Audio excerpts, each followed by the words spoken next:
धनी लोग अपने बच्चों को धन के बारे में क्या सिखाते हैं जो गरीब नहीं सिखाते। By Robert T Kiyosaki. यह video rich dad poor dad किताब के परिचय खंड का अंतिम भाग समाहित करता है। चलिए साथ में सुने और सीखें। मेरे मन में यह सवाल भी उठ रहा था कि वे असल जिंदगी में अपने पैसे धीले के कारोबार को कैसे संभालते होंगे। मैं ये समझ सकती थी कि मेरी 19 साल की बेटी क्यों नहीं समझ सकती, पर ये लोग तो उससे दुगनी उम्र के थे और उन्हें ये बातें समझ में आनी चाहिए थी। चूहा दौड़ से बाहर निकलने के बाद मैं 2 घंटे तक अपनी बेटी और इन शिक्षित अमीर वयस्कों को पासा फेंकते और अपना बाजार फैलाते देखती रही। हालांकि मैं खुश थी कि वे लोग कुछ नया सीख रहे थे, लेकिन मैं इस बात से बहुत परेशान और विचलित भी थी कि वयस्क लोग सामान्य अकाउंटिंग और इन्वेस्टमेंट के मूलभूत बिंदुओं के बारे में कितना कम जानते थे। उन्हें अपने इनकम स्टेटमेंट और अपनी बैलेंस शीट के आपसी संबंध को समझने में ही बहुत समय लगा। अपनी संपत्ति खरीदते और बेचते समय उन्हें ध्यान ही नहीं रहा कि हर सौदे से उनकी महीने की आमदनी पर असर पड़ रहा है। मैंने सोचा, असल जिंदगी में ऐसे करोड़ों लोग होंगे जो पैसे के लिए सिर्फ इसलिए परेशान हो रहे हैं क्योंकि उन्होंने ये दोनों विषय कभी नहीं पढ़े। मैंने मन में सोचा, भगवान का शुक्र है कि हमें मजा आ रहा है और हमारा लक्ष्य खेल में जीतना है। जब खेल खत्म हो गया, मेरी टेबल पर बैठा व्यवसाय खुश नहीं था। उसे खेल पसंद नहीं आया था। मुझे ये सब जानने की कोई जरूरत नहीं है, तो रॉबर्ट ने हमें 15 मिनट तक कैश फ्लो पर चर्चा करने और इसकी समीक्षा करने के लिए कहा। उसने जोर से कहा, मेरे पास इन सब के लिए अकाउंटेंट, बैंकर और वकील हैं जिन्हें ये सब मालूम है। रॉबर्ट का जवाब था, क्या आपने गौर किया है कि ऐसे बहुत से अकाउंटेंट हैं जो अमीर नहीं हैं? और यही हाल बैंक्स, वकीलों, स्टॉक ब्रोकर्स और रियल एस्टेट ब्रोकर्स का भी है। वे बहुत कुछ जानते हैं और प्रायः वे लोग स्मार्ट होते हैं, परंतु उनमें से ज्यादातर अमीर नहीं होते। चूंकि हमारे स्कूल हमें वह सब नहीं सिखाते जो अमीर लोग जानते हैं, इसलिए हम इन लोगों से सलाह लेते हैं। परंतु एक दिन जब आप किसी हाईवे पर कार से जाते हैं, आप ट्रैफिक जाम में फंस जाते हैं। आप बाहर निकलने के लिए छटपटाते हैं। जब आप अपनी दाईं तरफ देखते हैं तो वहां आप देखते हैं कि आपका अकाउंटेंट भी उसी ट्रैफिक जाम में फंसा हुआ है। फिर आप अपनी बाईं तरफ देखते हैं और आपको वहां अपना बैंकर भी उसी हाल में नजर आता है। इससे आपको हालात का अंदाजा हो जाएगा। कंप्यूटर प्रोग्रामर भी इस खेल से प्रभावित नहीं हुआ था। ये सीखने के लिए मैं सॉफ्टवेयर खरीद सकता हूँ। बैंकर जरूर प्रभावित हुआ था। मैंने स्कूल में अकाउंटिंग सीखी थी, परंतु मैं अब तक ये नहीं समझ पाया था कि इसे असल जिंदगी में किस तरह काम में लाया जाए। अब मैं समझ गया हूँ। मुझे चूहा दौड़ से बाहर निकलने के लिए खुद को तैयार करने की जरूरत है। परंतु मेरी पुत्री के विचारों से मैं सबसे ज्यादा रोमांचित हुई। उसने कहा, मुझे सीखने में बड़ा मजा आया। मैंने इस बारे में बहुत कुछ सीखा कि पैसा असली में किस तरह काम करता है और इसका निवेश किस तरह करना चाहिए। फिर उसने आगे कहा, अब मैं जानती हूँ कि मैं अपने काम करने के लिए किस तरह का व्यवसाय चुनूं और यह व्यवसाय चुनने का कारण नौकरी की सुरक्षा, उससे मिलने वाले फायदा या तनख्वाह नहीं होंगे। अगर मैं इस खेल में सिखाई जाने वाली बातें सीख जाती हूँ, लो मन कुछ भी करने के लिए आजाद हूँ और वह सीखने के लिए आजाद हूँ जो मैं दिल से सीखना चाहती हूँ। अभी तक मुझे उस चीज को सीखना पड़ता था जिससे मुझे नौकरी पाने में मदद मिले। अगर मैं ये खेल सीख जाती हूँ तो मुझे नौकरी की सुरक्षा और सामाजिक सुरक्षा की ज्यादा चिंता नहीं होगी, जैसी कि मेरी बहुत सी सहेलियों को होती है। खेल खत्म होने के बाद मुझे रॉबर्ट से बात करने के लिए ज्यादा समय नहीं मिला। हमने उनकी योजना पर आगे बातें करने के लिए बाद में मिलने का फैसला किया। इतना तो मैं जानती थी कि इस खेल के बहाने रॉबर्ट ये चाहते थे कि लोगों में पैसे की बेहतर समझ विकसित हो जाए। यही कारण था कि मैं उनकी योजनाओं के बारे में ज्यादा जानने के लिए उत्सुक थी। मेरे पति और मैंने रॉबर्ट और उनकी पत्नी के साथ अगले हफ्ते फेडिनर मीटिंग रख ली। हालांकि यह हमारा पहला सामाजिक मेल जोल था, फिर भी हमें ऐसा महसूस हो रहा था जैसे हम एक दूसरे को बरसों से जानते हों। हमने पाया कि हम में बहुत सी बातें एक जैसी हैं। हमने बहुत से विषयों पर बातें की, खेलों, नाटकों, रेस्तराओं और सामाजिक आर्थिक विषयों पर। हमने बदलती हुई दुनिया के बारे में भी बातें की। हमने इस मुद्दे पर बहुत समय तक विचार किया कि ज्यादातर अमेरिकी कैसे अपने रिटायरमेंट के लिए बहुत कम पैसा बचा पाते हैं या बिल्कुल भी नहीं बचा पाते। हमने सामाजिक सुरक्षा और मेडिकेयर की लगभग दिवालिया हालत पर भी विचार किया। क्या हमारे बच्चों को 7-5 करोड़ वृद्ध लोगों के रिटायरमेंट के लिए टैक्स चुकाना होगा? हम हैरान थे कि लोग पेंशन योजना के भरोसे बैठकर कितना बड़ा खतरा मोल ले रहे हैं। रॉबर्ट की सबसे बड़ी चिंता ये थी कि अमीरों और गरीबों के बीच फासला लगातार बढ़ता जा रहा है। सा न सिर्फ अमेरिका में हो रहा है बल्कि पूरी दुनिया में हो रहा है। रॉबर्ट स्वशिक्षित और स्वनिर्मित व्यवसायी थे। वे दुनिया भर में निवेश कर चुके थे और 47 वर्ष की उम्र में रिटायर होने में सफल हो गए थे। वे काम इसलिए कर रहे थे क्योंकि उन्हें भी वही चिंता थी जो मुझे अपने बच्चों को लेकर सता रही थी। वे जानते हैं कि दुनिया बदल चुकी है, परंतु इसके बावजूद शिक्षा पद्धतियां बिल्कुल भी नहीं बदली थीं। रॉबर्ट के अनुसार बच्चे सालों तक दकियानुसी शिक्षा पद्धति में अपना समय गुजारते हैं और ऐसे विषय पढ़ते हैं जो उनके जीवन में कभी भी कहीं भी काम नहीं आने वाले हैं, और वे ऐसी दुनिया के लिए तैयारी करते हैं जिसका अब नामो निशान भी नहीं बचा है। आज आप किसी भी बच्चे को जो सबसे खतरनाक सलाह दे सकते हैं वह ये है, स्कूल जाओ, अच्छे नंबर लाओ और कोई सुरक्षित नौकरी लो। उन्होंने कहा, ये पुरानी सलाह है और यह खराब सलाह है।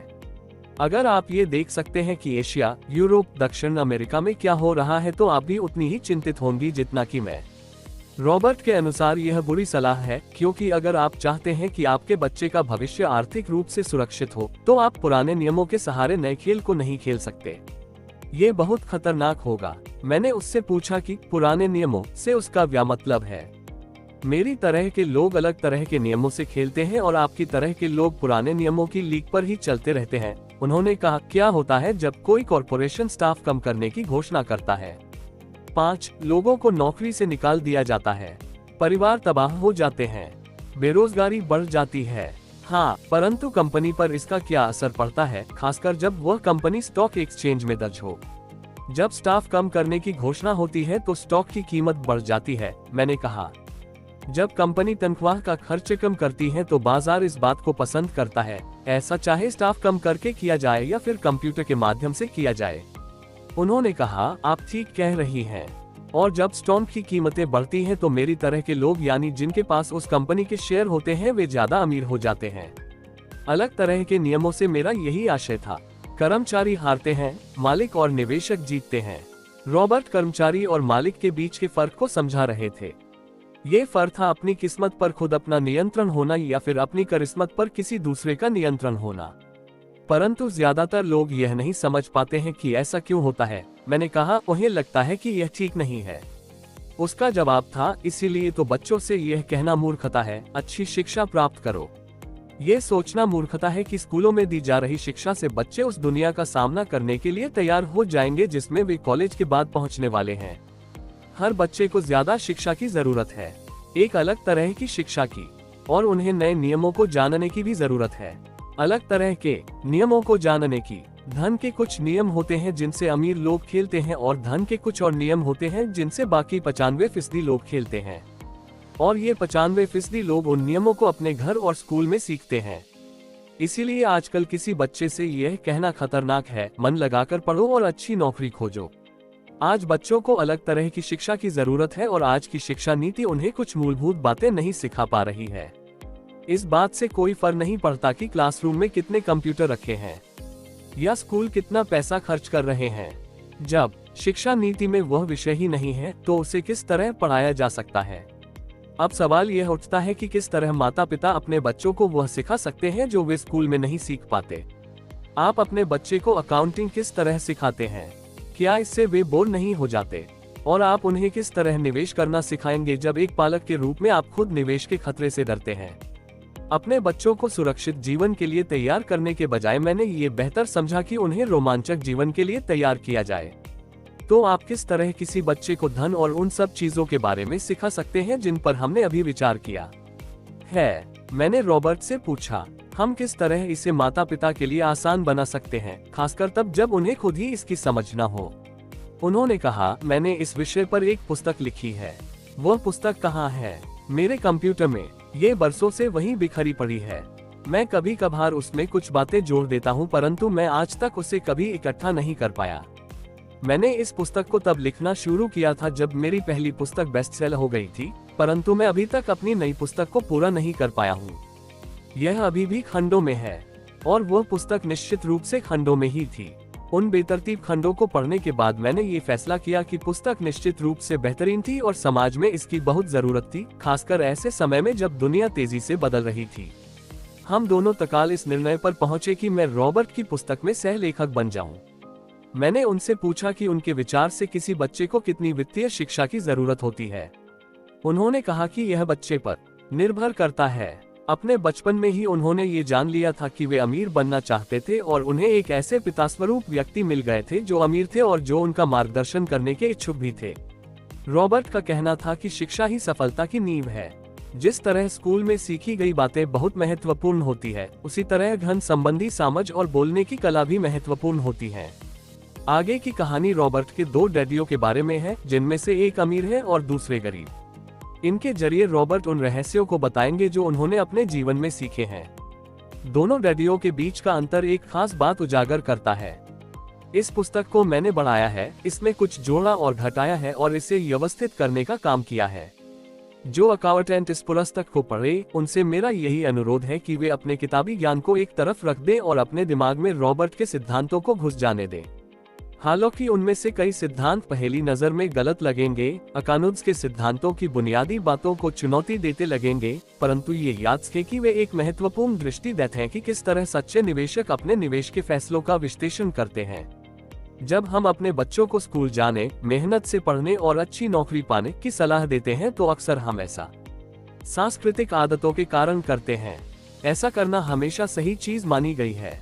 जब मैं रॉब से मिली तो उनके विचारों ने शुरू में तो मुझे चौंका दिया।